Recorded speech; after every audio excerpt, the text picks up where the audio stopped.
Fala galera, professor Eduardo Galves na área. Um dos assuntos mais cobrados na biologia dentro da prova do Enem é, sem sombra de dúvida, a fisiologia humana. E a cada ano que passa, esse assunto ele vai ganhando mais corpo, ele vai ganhando mais força. A gente tinha a ecologia sendo muito cobrada e ela vem perdendo a sua hegemonia, e assuntos como a fisiologia humana ela vem subindo cada vez mais. Galera, dentro da fisiologia humana nós temos diversos sistemas e, sem sombra de dúvidas, um que se destaca é o sistema respiratório. Esse sistema é responsável não só pela condução de ar por dentro do nosso corpo, mas também por transferir o ar atmosférico para dentro da nossa circulação sanguínea. Então, na verdade, o sistema respiratório ele vai fazer a conexão entre o ar atmosférico, principalmente carregado de oxigênio, e o nosso sistema circulatório, que vai levar esse gás extremamente importante para todas as nossas células e que para elas realizem o quê? Para que elas realizem a famosa respiração celular, que é a nossa produção de energia. Pessoal, para a gente entender a fisiologia do sistema respiratório, nada mais justo do que primeiro entender a anatomia do sistema respiratório. Vem cá, você sabia que o pulmão ele não faz só condução, ele faz também uma paradinha chamada hematose? Vamos fazer o seguinte, dá uma olhada no slide que a gente vai se amarrar aí. Bora! Pessoal, então como a gente viu aí, o sistema respiratório ele vai conduzir o ar. Eu queria te mostrar um negócio. Aqui a gente tem a visão geral, né, do sistema respiratório. Nessa visão geral, a gente tem que destacar os principais órgãos que vão participar desse transporte do ar. A gente inicialmente tem aqui o quê? A gente tem inicialmente a nossa faringe. Lembrando que a faringe ela é um conduto que é incomum entre o sistema respiratório e digestório. Depois da faringe, a gente vai encontrar aqui uma estrutura chamada cartilagem epiglote, que a gente vai ver melhor numa próxima imagem, tá? Depois da epiglote, a gente vai ter o quê? A gente vai ter o conduto da laringe. Logo depois da laringe, a gente já tem a traqueia, beleza? Depois essa traqueia, ela aqui no interior, ela vai se ramificar, a gente vai ver em dois brônquios, que por sua vez vão se ramificar em bronquíolos e alvéolos. Mas vamos devagarinho, vendo cada uma dessas estruturas? Pessoal, a entrada do ar, ela pode ser feita por duas partes. Ela pode ser feita através da cavidade oral, legal? Ou seja, através da boca, o que não é comum. E ela pode ser feita através das fossas nasais. Queridos, quando o ar ele entra através das fossas nasais, eu tenho isso muito melhor desenvolvido, porque nas fossas nasais eu tenho um tipo de tecido epitelial chamado de epitélio respiratório, beleza? E esse epitélio respiratório ele vai ser extremamente importante para quê? Para desenvolver três funções desse ar que vai entrar. Esse tecido epitelial respiratório, ele vai executar as funções de filtrar o ar, ele vai executar a função de aquecer o ar, beleza? E ele vai executar a função de umidificar o ar. Ô Galves, o que esse tecido tem de característica principal? Olha, dá uma olhada aqui nesse tecido epitelial, galera. Esse tecido epitelial é um tecido epitelial cilíndrico, pseudoestratificado, ciliado. Você repare que ele tem vários cílios, com um tipo de célula chamada célula caliciforme. Essa célula caliciformezinha aqui, ó, tem o formato de cálice, é uma célula produtora de muco e ela vai produzir todo esse muco que reveste o tecido epitelial respiratório. Por isso que ele é extremamente importante. Nesse muco, galera, a gente vai ter a retenção de todas as partículas de impureza do ar.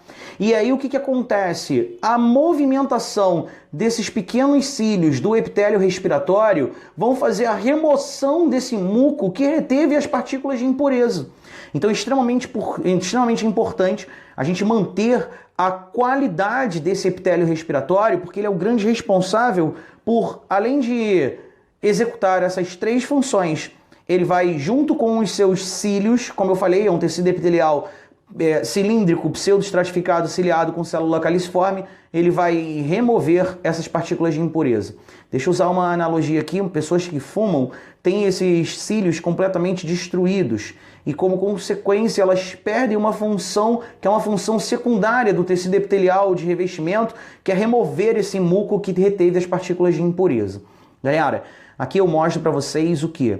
Eu mostro a nossa traqueia, eu mostro a ramificação dessa traqueia, que a gente chama de carina, e essa ramificação ela é feita em dois grandes brônquios pulmonares.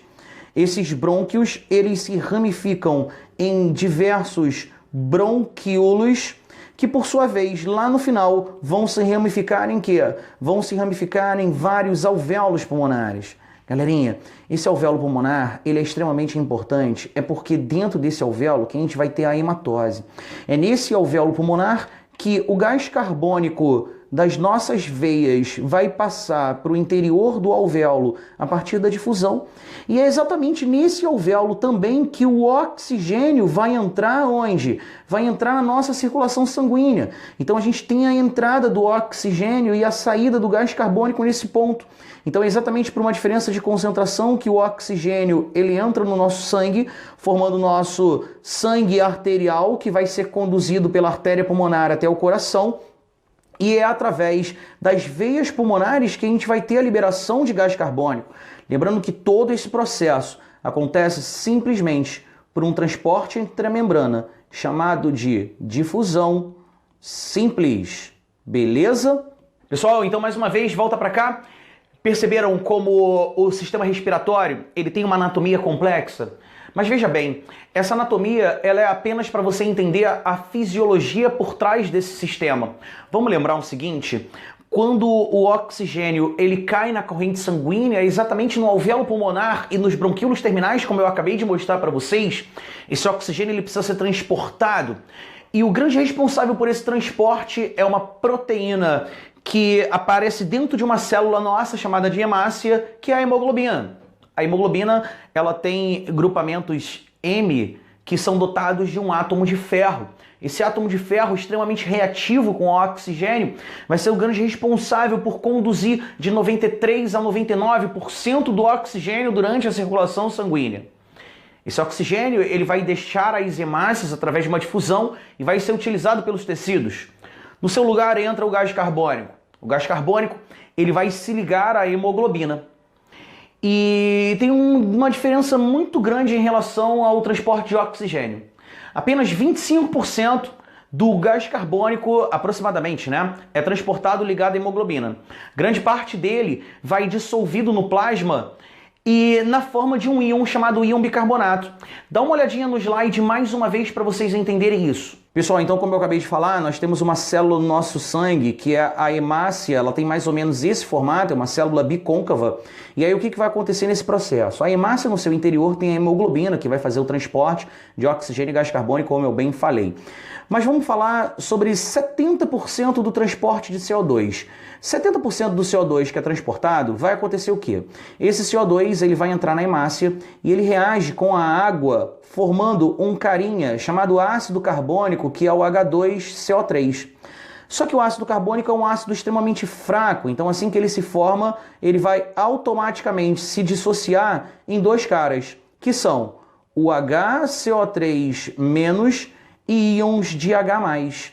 Queridos, esse HCO3- são chamados de íons bicarbonato. E aí o que acontece? Esses íons de bicarbonato eles são responsáveis pelo transporte de 70% do CO2 dentro da circulação sanguínea. Um outro detalhe importante é que a catálise enzimática aqui é feita por uma enzima chamada anidrase carbônica. E essa anidrase carbônica, como eu falei, é a grande responsável por converter CO2 em água, olha aqui, converter CO2 em água e ácido carbônico.